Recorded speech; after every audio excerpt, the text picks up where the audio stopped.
Hello everyone, welcome back into JSW, now episode 23 on the air. I'll be one of your hosts, Ethan Spozarski, shortly be joined by Anthony DiFilippo there. Today, once again, track and field, baseball, and softball. What's going on with the teams? How are they doing? Some weather delays. We'll break all of it down right here and more with our amazing panelists here on Jacket Sports Weekly. Welcome to Jacket Sports Weekly, Waynesburg University's weekly sports show where we cover the best of the best in athletics. Our analysts discuss a multitude of highlight plays such as touchdown passes. And Barber's going to throw again, one-on-one. Does he got it in him? That's a catch! Tyler Richmond with flags thrown everywhere makes the catch! Touchdown, Waynesburg! And ones. This was low, Waynesburg's going to get it! Suggs is going to pull away here, go for the layup, and it's going to fall in and one! PJ Suggs! And home runs. Higgins drives one to left field. The left fielder running back, and that ball is out of here. Grace Higgins. Join us every Wednesday to see what's new in Waynesburg University athletics. It's time now to talk about some men's and women's track and field, and joining myself and Anthony DiFilippo is the one and only Mr. Track Field Analyst, Michael Mckenzie. Mike, let's get right into it. We recently had a meet with we're recapping now the Dave Laver Invitational. Can you kind of break down the men's side first, maybe some key notes, some key details from that meet? We finally had the record broken. We've been watching Jacob Parker on the outdoor shot put record the entire season. So far, we're at about the halfway point right now. He broke the program record with a 14.69 meter throw. He placed 10th place in the championship event in the shot put at the Slippery Rock Invitational. There was a lot of teams, D1, D2, and D3 athletes competing. So it was tougher to place on the podium for some of these athletes, both men and women, but there were still some good places, some personal bests, some season bests, and now the all-time Waynesburg record in the shot put. Jacob Parker finally breaks that with the 14.69 meter throw. Garrett Hilliard placed third in the open shot put at 12.32 meters on his throw. Kyle Casella 10th in the 400 meter hurdles at 59.90 seconds on his finish. That was a better time last week than when he ended up finishing 5th. That tells you kind of how the competition was up at Slippery Rock. Quentin Weaver, 10th in the 800, the 8th fastest time in team history, 1 minute 56.32 seconds. That was 3 seconds faster than last week, and it was a 99 men ran in the event. A lot of competitors in all these events that Waynesburg was going up against. 2 more top finishes to note here. Dagan Williams, a team season best in the 400 at 53.02 seconds. And then John Stewart, 20th in the championship discus throw at 40.19 meters. So some good finishes there, but not as many as we've seen in previous weeks with the large number of competitors and top tier competitors all across the area. Michael, you talk a lot about the men's performers. What were some of the top performances from the women's side? A lot of names that we saw last week as well. Ella Rochelle placed 8th in the 400, the 3rd fastest time in program history at 1 minute, 97 seconds, if you remember. She broke the program record last week. The time this week was only 0.43 seconds off from breaking her own program record that she set last week, but last week she finished 3rd in the event, this week 8th. Again, another testament to how big the competition was up at Slippery Rock. Jaleesa Fuller finished 19th in the 400 meter as well at 1 minute 4.23 seconds, and her season best in the 800 at 2 minutes 40.32 seconds. Natalie Double, she continues to place in the javelin throw, 10th place in the javelin throw at 33.25 meters. Meg Berry placed 8th in the javelin at 34.76 meters, nearly 10 meters better on her throw than she was last week. Big jump from last week to this week for Meg Berry. Riley Baker placed 10th in the discus, a season best mark for her at 28.24 meters. And then Chloe Fields, her first ever 5K, at least in a competition, her event debut there. She placed 23rd out of 40 runners with a 23-minute, 34.55 second time. Wow, very impressive. Now moving on, you kind of mentioned, you alluded to the halfway point. We're kind of getting there for the outdoor track and field season. For you, if you remember, I was here with you when the season first started. We kind of talked about the difference indoor and outdoor. Mentality-wise, is there a lot of a change? Now I'll say for the halfway point, what's the mentality got to be for you? Because we talked about for first meet, build a foundation, see where your season can go. If you're at the midway point, what do you believe that the mentality is that these athletes should have? Well, this is 3 consecutive events that they've participated in, these Waynesburg athletes, both men and women, with a lot of competitors, D1, D2, and D3 in a majority of these events. The Tim Weaver up at West Liberty was D2 and D3, but the other 2 meets that they participated in the Marty Pushkin up at West Virginia University, and then last week the Dave Labor at Slippery Rock. Those are D1, D2, and D3 athletes they're competing against. So obviously, like I've said the past few weeks, it's not necessarily about podium finishes where you're placing among all the competitors, the competition up at these events. It's what you're doing personally, your season best marks, your personal best marks, even program records. We've seen a number of program records become close to being broken and being broken early in the outdoor season. So I wouldn't be surprised if those marks, specifically by Ella Rochelle in the 400 and then Jacob Parker in the shot put, those get broken again and maybe 2 or 3 more times as we go out through the season. But like you said, we talked about it a few weeks ago, the foundation needs to be built. You need to get back into the groove of being in season for competition. Now you're there. Now you're there. You have your foundation built. You should be in the swing of the season. So now when they go to Westminster in next week, Friday, Saturday, this coming weekend, I should say, you know, you're going to be looking more for podium finishes. You're going to be looking to perform better against the competition when they go to Westminster. But now, like you said, Ethan, the foundation has been built. Keeping things on Waynesburg University's campus, we sing the praises of Jacob Parker all the time. Yep. He won 2 Woospies yesterday at the awards ceremony. Yep. What kind of an honor do you think that is for him, just kind of being able to accomplish all that he has at Waynesburg? Well, I mean, it's just adding to his trophy case, adding to his accolades. He's done so much as a competitor for this track and field team. We talk about the shot put. He now has the indoor and the outdoor record. Got recognized last night at the Woospies, our annual award show. It just continues to put his name out there as one of, if not the best competitor on this Waynesburg track and field team. I don't necessarily think that this comes as a shock to any of us. We know what a great competitor Jacob Parker is, how great he is in the shot put in his event, both indoor and outdoor. So you just continue to add to the accolades, build to his list, his resume of things he's done at Waynesburg University. So now we're going to kind of tie into it, the Westminster meet. You mentioned it now. Maybe besides some key notable athletes that we've seen consistently compete, is there anybody else you consider maybe on record watch or pushing towards a record?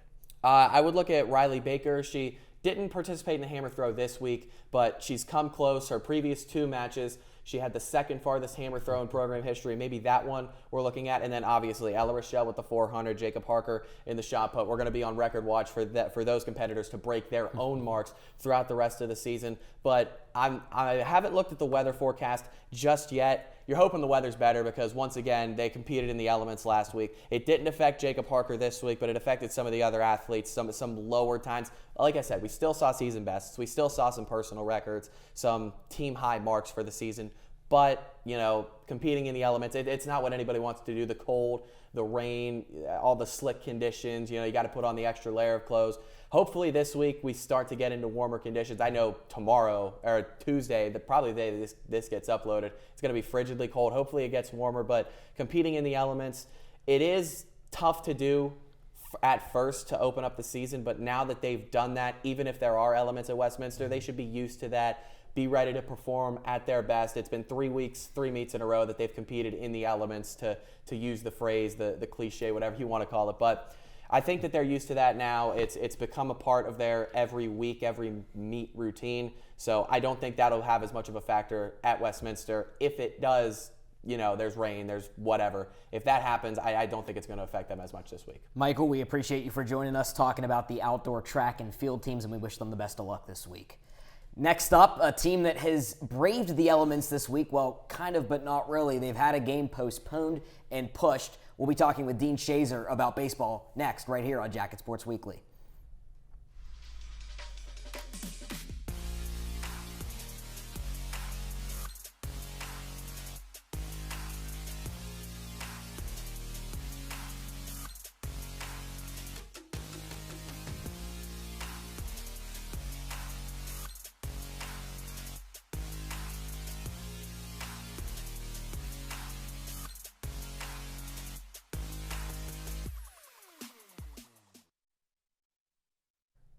And welcome back into our second segment of Jacket Sports Weekly, bringing on Dean Shazer to talk about some baseball. Dean, thank you for joining us.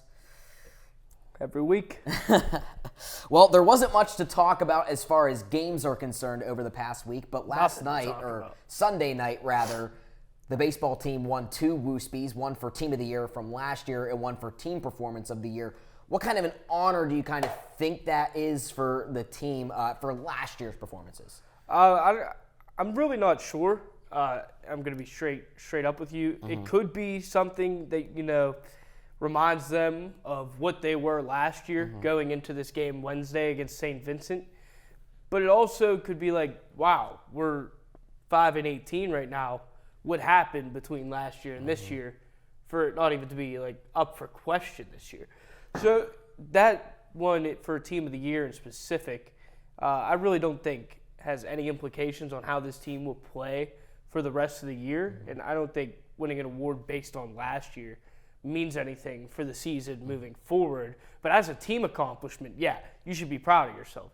You should have that feeling of, we finally won something, and maybe get the monkey off of our back for a second at least, just get our mind off things, look at what we did, not look at what we're doing, and just keep improving game by game. But as far as rewards go, it was best team stretch. They won 7 games in 6 days, so that's a feat. And then you got to ask yourself, and you got to look at yourself and be like, we still have the same roster besides really 2 key factors, and one of the bigger pieces being lane hours. So you just got to look at yourself and trust yourself, because you still have pretty much the same squad, and a lot of the guys who were on the team last year, obviously a year now of experience. So just trust your roster, trust what you have, look at what you've done, and build on what you've done, because what you've done isn't what you were doing. So those are my thoughts on it. So ultimately, should be proud of themselves. This isn't a knock. I'm just trying to relate it to this season. Fair enough. So there's my take on that. So we talked about it. It's been a hot minute, 9 days since this team has last played, almost 2 full weeks. But right now, how do you think that affects the team, whether it's a positive or negative manner? Do you think that, maybe some time off, they can refocus, really hit the gym hard in practice, or do you think maybe taking that much time away from the Diamond is going to affect the team in a negative light? That's a great question, actually, because I would think, getting out of your rhythm for 9 days is definitely going to affect you. You look at the MLB, right? Teams go into slumps immediately after the All-Star game and All-Star break. So you can look at this as kind of an All-Star break, even though there was no All-Star game being played. It was just rain and the field getting flooded and, third base being the creek pretty much. So you just gotta. I know they had live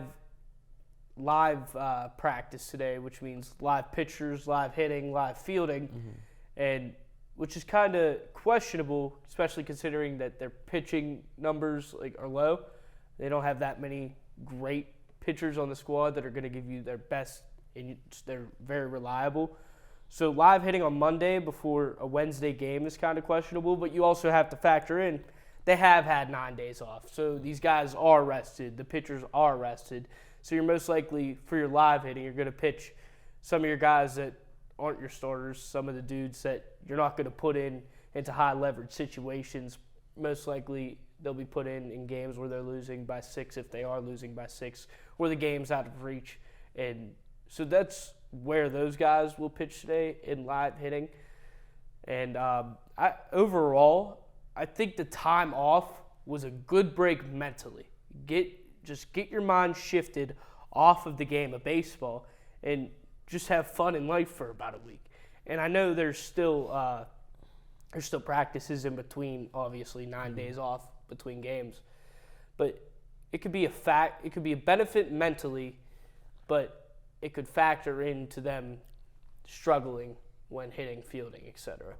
Well, you mentioned the stretch they had last year where they won, 6 games in 7 days? Other way around. Yeah, other way around. Yeah. But still, they're starting on April 9th against St. Vincent with 2 games. Then they play this Saturday against Westminster until they play next Tuesday a pair of games against Bethany. Yeah, 15. Yeah, that's what, 6 games in 6 days, something like that. So it's going to be a tough stretch. Right. How do you think the team will approach that? Well, they have to approach it with the right mentality. They have to approach it with the fact that they have been off. They should be hungry to get out there. You should see hungrier at-bats, more first pitch swinging, more first strike fastballs. Attack the hitters in the zone with your fastballs. And even if it's not a fastball, throw a changeup in the zone. Pitch one. Who's expecting a changeup? Pitch one. Now, if they're seeking it, then that's just that's just a good hit. It's a good hit. You know, you challenge your hitters, you're going to be all right. And if you challenge the pitchers, you're going to be all right. So stay hungry, attack fast, get ahead in the count, both pitching and hitting. And I think that's how you have to approach the game. Also, mentally, the errors got to go. You've had 9 days off. You've had practices in between. You've had games that shouldn't affect your mental health and your mentality going into this one. So be hungry, stay focused, and play as one. Play together as a team. So my final question to you, Dean, is kind of touching on St. Vincent that's upcoming here on Wednesday as of right now. St. Vincent themselves are coming off a bit of a split with Chatham. They're definitely had a better season than Waynesburg, but they're still only 11-14 overall, so not the toughest opponent in the PAC. And they just snapped a losing streak. What do you think Waynesburg's got to do specifically for this game against it with a team that has 4 different guys batting 250 or better, and the Waynesburg team that's been outscored 30-19 in their last few games? How do you think they can approach this game and come away with at least a split or a sweep here in the doubleheader? Well, let me tell you first off, if there's only 4 guys batting 250 or better in President's Athletic Conference baseball, there's a problem. So Chatham, you shouldn't be fearful of them, if that's the stat I'm hearing correctly. There should be no fear coming into this game. You should be hungry. And I pretty much just stated like the same answer as Flip. I'm going to say the same thing.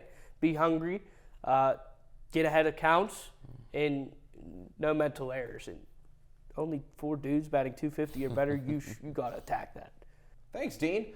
And now we're going to transition ourselves from men's side with baseball to women's side with softball as Seth Adams comes up to the desk to talk about women's softball and what they've been doing here on Jacket Sports Weekly.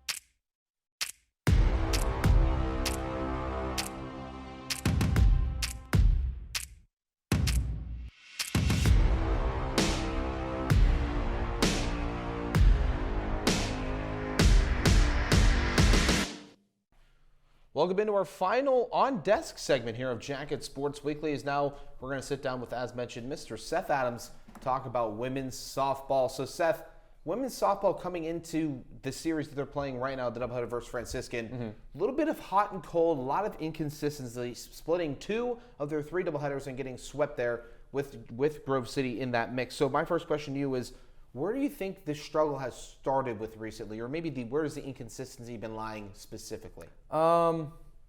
This team is still one of the best teams in the PAC. I feel like they just had some pretty, like you said, inconsistent moments. They're still top 2 in ERA. Their batting average is in the top 3. They are still one of the most dominant teams in the PAC statistically. Where this team has been struggling, I feel it's sometimes just the lack of pitching at certain points. I mean, we look at the Geneva split that they had. Sydney Wilson, she had a great game. She only let up 2 hits and 2 runs.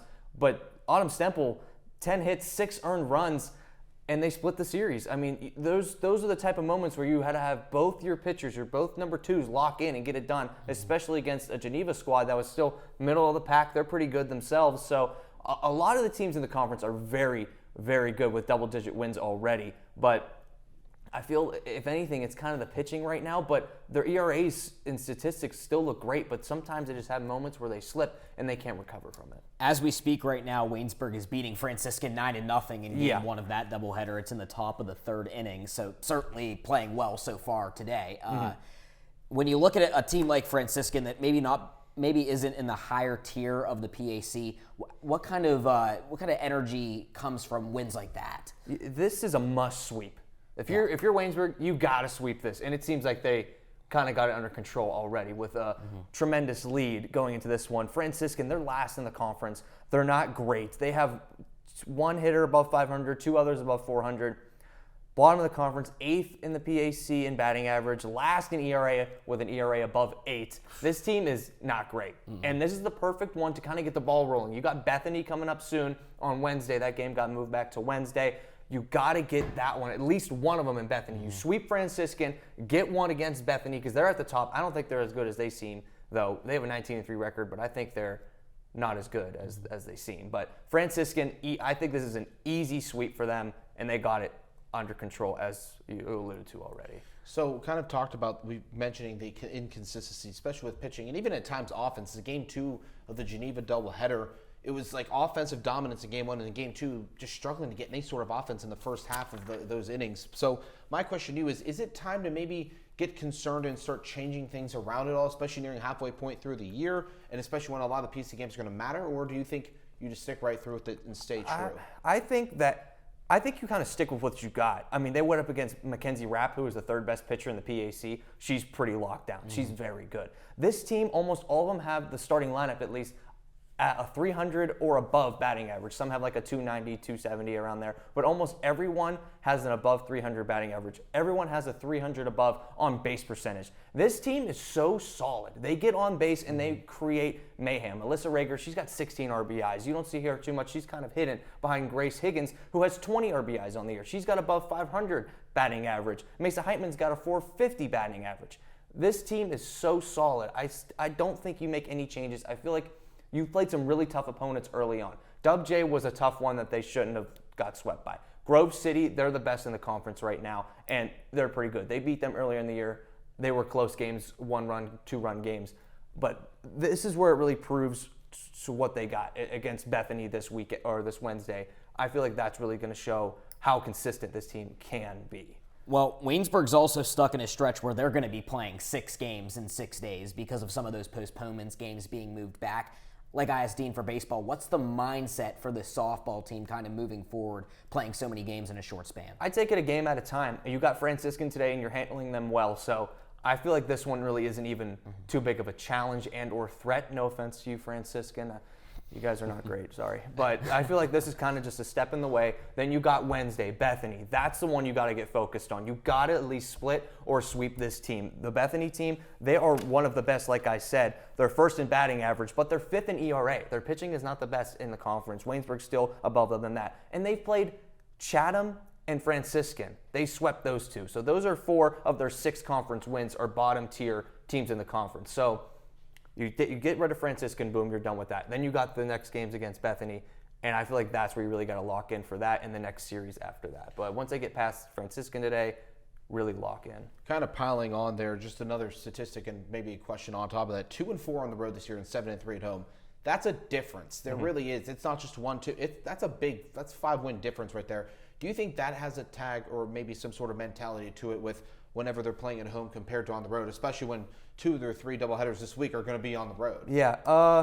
As you can see right now, they're blowing Franciscan out of the water. So I don't really think that it's too much of a deal. Obviously, the numbers are there, that there is a difference. Statistically, there is a difference. But they have – I don't really see it as too much of a big deal. I feel that Waynesburg at home, I guess you don't travel, but I see you do that with every other team. So I think it's just kind of unfortunate how it's gone so far that they have lost. They were at Grove City. Those are 2 losses right there that were close to begin with. Like I said earlier, 1-2-run games. But I really don't think it's too big of a deal. This team, we've seen the potential that they have, and over the last couple of years, it really doesn't matter where they're playing. They're going to get stuff done and truly be a dominant team in the PAC. Just give them a week. I swear, give them a week, and they're going to be up there battling. They're 8th right now. It looks a lot worse than it is. There are so many teams that are 4-4. Waynesburg themselves, they are 3-5. So a 2-game sweep can make a huge difference. You take a look at some of these batters in the top of the lineup. Those are the people contributing night in and night out. You take a look at Sydney Wilson. She's obviously contributing the most as far as pitchers goes. Who are some women who need to step up moving into the latter half of the season to give Waynesburg this playoff push? Like you mentioned, they're right outside of a spot right now.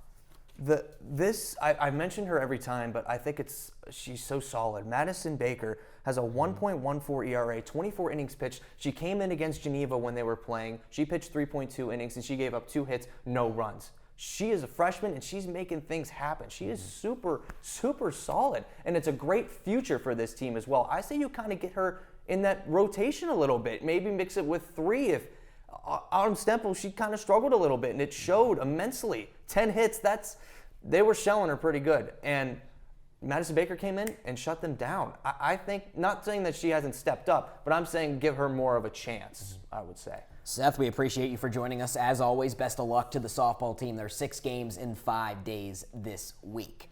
Coming up next is Benicio Defalco with your top 5 plays of the month, so keep it right here on Jacket Sports Weekly. Unable to watch the live stream? Follow our account on X for live updates on the game.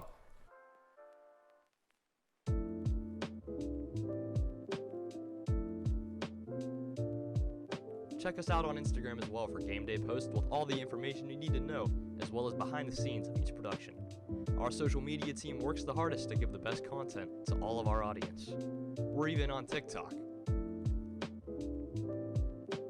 You can stay up to date with WCTV on our Instagram account with clips from each of our shows. And last but not least, subscribe to our WCTV YouTube channel to watch those shows in full length.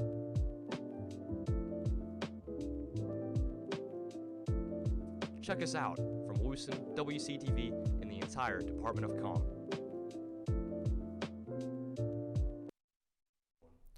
Welcome back into Jacket Sports Weekly. The month of March has just wrapped up, but before we get into the month of April, let's go over the top 5 plays from this past month. Kicking off our list, we have Alex Nicholson on the mound for the Waynesburg Yellow Jackets.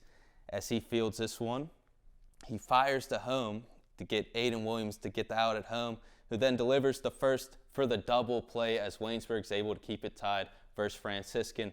At the number 4 spot, this will be the second Waynesburg Yellow Jacket pitcher we're talking about, and this time we're talking about Autumn Stemple. She gets her 200th career strikeout versus Allegheny. Now, at the number 3 spot, we have Brianna Rice as she hits a walk-off down the first baseline at the bottom of the 8th to get Bryn Jarmeski as she scores the game-winning run in Game 1 versus Allegheny. At the number 2 spot, we have Sydney Wilson. She breaks the all-time strikeout record with 383 strikeouts in Myrtle Beach against St. Elizabeth.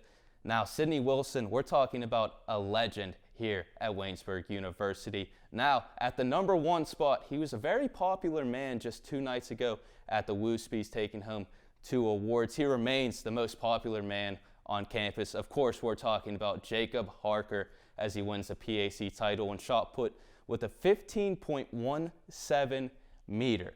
I mean, this guy, he's done great all season long, and he shows it here. An absolute legend here at Waynesburg University. But I was Benicio Defalco. We went over the top 5 plays of the month, and that's going to wrap up this week's episode of Jacket Sports Weekly. For everything Waynesburg and WCTV, make sure to check out our YouTube channel.